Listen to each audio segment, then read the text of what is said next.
Magic, magic. 20 peso coin. So, heads and plants. So, pili ka ng side na gusto mo. Heads or plants. So, hindi siya tail kasi iba siya. Plant yung nandito sa kabilang side. Yung tail, ayun yung tail ni Simba. Natutulog. Okay, so, nakapili ka na ng side na gusto mo? Heads or plants? Sige. Magto-toss coin ako, tapos tingnan natin kung ano yung side na facing up. Ready? Ayan. Nakapili ka na ba ng side, whether it's heads or plants? Ako, meron na rin ako napili. Para sa akin, plants ang napili kong side. Okay, ready ka na for the reveal? Kung may final answer ka na. Yung side na facing up ay, yan, para walang daya. Kita ba? Is heads.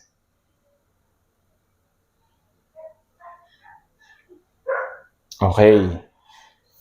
Nakita mo ba yung magic? Hindi. Hindi pa.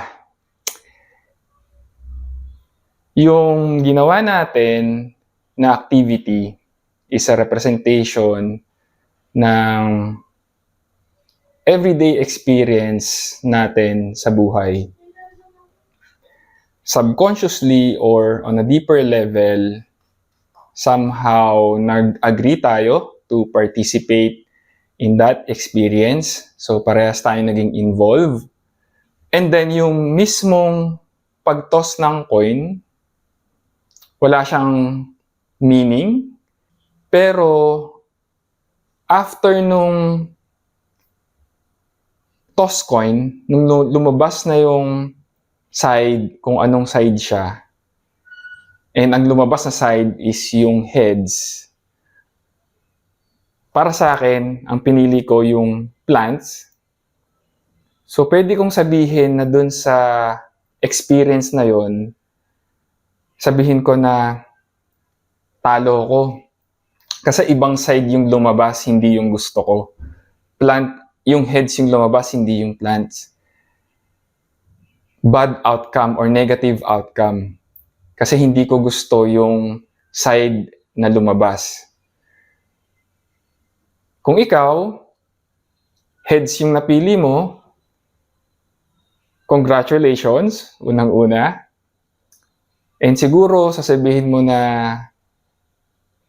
yes, na yung side mo yung naging outcome, yung naging result. So, pwede mong sabihin na it's a good experience kasi positive yung outcome for you. Sa akin, bad siya or negative yung experience kasi hindi yun yung gusto kong result or mangyari na experience. So, yung good and bad, yung negative at positive, ito yung meaning na binibigay natin dun sa experience. So, the experience itself has no meaning. Neutral siya. It's just an experience. Pero yung meaning, tayo ang nagbibigay nun doon sa experience. The meaning of everything in life is the meaning you give it. Yung life, all of life is just an experience. In truth, wala siyang meaning. Life is meaningless. Tayo yung nagbibigay ng meaning sa life. Depende yon kung ano yung perspective natin or kung anong lens or through what lens natin nakikita yung experience natin, kung paano natin siya na-experience. Or siguro mas familiar ka dun sa mindset. So, depende siya dun sa mindset mo kung paano natin may experience yung nangyayari sa buhay. And ultimately, marirealize natin na it is never really about the experience, but how we respond to the experience. Yung attitude natin toward the experience that makes the difference. And kung yung kung yung coin meron siyang opposite sides, may dalawang side siya. So depende dun sa napili mo. Para sa para sa atin, meron siyang tinatawag nating negative side or bad side. Meron siyang good or positive side. Sabihin natin si plants yung negative side and si heads yung negative side. Pero kahit meron siyang dalawang side, kailangan ma-realize natin na yung dalawang sides na yun are two sides of the same coin. In essence, parehas lang sila. Magkaiba lang sila ng side. So, yung positive and yung negative, kung same coin lang sila, pwede ba nating sabihin na parehas lang yung value nila? Kung same coin lang sila, parehas ba yung value ng side na face na 20 pesos? Kasi 20 pesos yung value nitong coin na to. And yung plants na side, 20 pesos rin ba yung value niya? Although magkaiba sila ng side. So yung coin, although magkaiba ng meaning, parehas siya ng value na pinoprovide sa atin. Magkaiba lang tayo ng perspective. Kasi ang nakikita ko, yung side ng plants, ikaw, yung nakikita mo, yung side ng heads. So magkaiba tayo ng meaning dun sa experience, pero parehas siya ng value na naibibigay sa atin. In the same way, dun sa nag-create ng coin na to, wala siyang pinapanigang side. Regardless kung positive siya sa'yo, kung negative siya sa'yo, or kung anumang meaning ang i-attach mo doon sa experience, doon sa coin. Para doon sa gumawa ng coin, parehas na valuable yung side na yun. Whether it's heads or plants, parehas siyang 20 pesos. So both sides contribute doon sa total value ng coin. Doon sa naggawa ng coin, doon sa creator ng coin, doon sa source ng coin, parehas valuable yung side. Regardless of the meaning, regardless of the perspective, parehas siyang value. Parehas lang siya ng value. So in the same way, yung nag-create ng life, si God, whether we interpret yung experience natin as negative or positive or kung anumang meaning ang ina-attach natin dun sa experience, gaano man siya kaliit or gaano man siya kalaki sa pagtingin natin, pareha siyang valuable sa Creator. So, yung sinasabi nating ordinary experience and extraordinary experience, para sa atin, magkaiba yon. Binibigyan natin ng mas greater value yung extraordinary na sa tingin natin. Pero doon sa source of everything, doon sa creator of all that is, everything is valuable. Your life, your experience, every moment of it is valuable. Yun yung value and yun yung worth na meron ka. It cannot be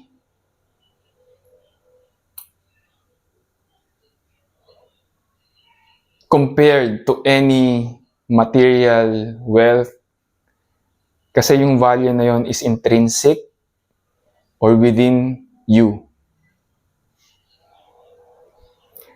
So, yung experiences natin, ang nangyayari is pag nilalagyan natin ng itong mga labels na to, itong mga meaning na to na ina-attach natin doon sa experiences, are judgment. Ito yung mga judgment, meaning ginudge natin yung experience as good or bad, negative or positive. So these are all judgments. Ang problem or ang issue with placing judgment dito sa mga experiences, nalilimit natin yung value nung pwedeng ibigay nung experience sa atin. Kasi hindi natin na-appreciate yung value na ino-offer nung experience. Kasi inunahan na natin siya, ginudge na natin siya as bad or good or kung anumang meaning, kung anumang label yung piniplace natin dun sa experience. So nalilimit na siya. Hindi natin na-allow fully kung ano man yung ino-offer ng experience na yun. Kaya hindi natin na-appreciate yung value and hindi natin na-appreciate yung experience. And yung totality ng experience, yung everyday experiences natin, yung even the smallest or the most ordinary moments of our lives, hindi natin na-appreciate. Kaya hindi natin na-appreciate yung buhay. No, kasi we live life based on judgment, on labels, and ito yung pumipigil para fully ma-experience natin yung life. Imagine kung yung mga experiences natin sa buhay are free of judgment, free of any preconceived meaning na ina-attach natin dun sa experience and just allow the experience to be what it is. To just let it be. Diba? Yan nga yung isa sa mga lagi nating naririnig na quote, let it be. So you will see. Let it be. Ang kasunod nun ay let it see. Diba? If you let it be, makikita mo kung ano yung gustong ipakita sa'yo ng experience. And doon mo makikita yung magic even in the most ordinary moments in your life.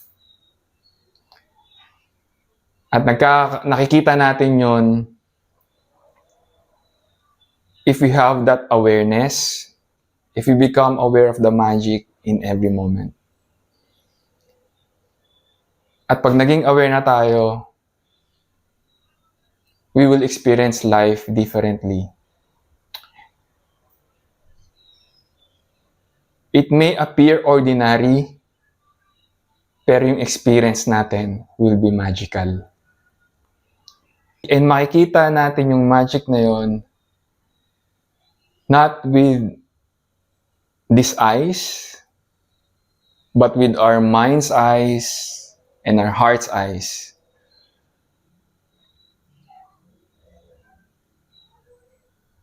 Ask, and it will be given. Seek, and you will find. Knock, and the doors will be opened. Abracadabra.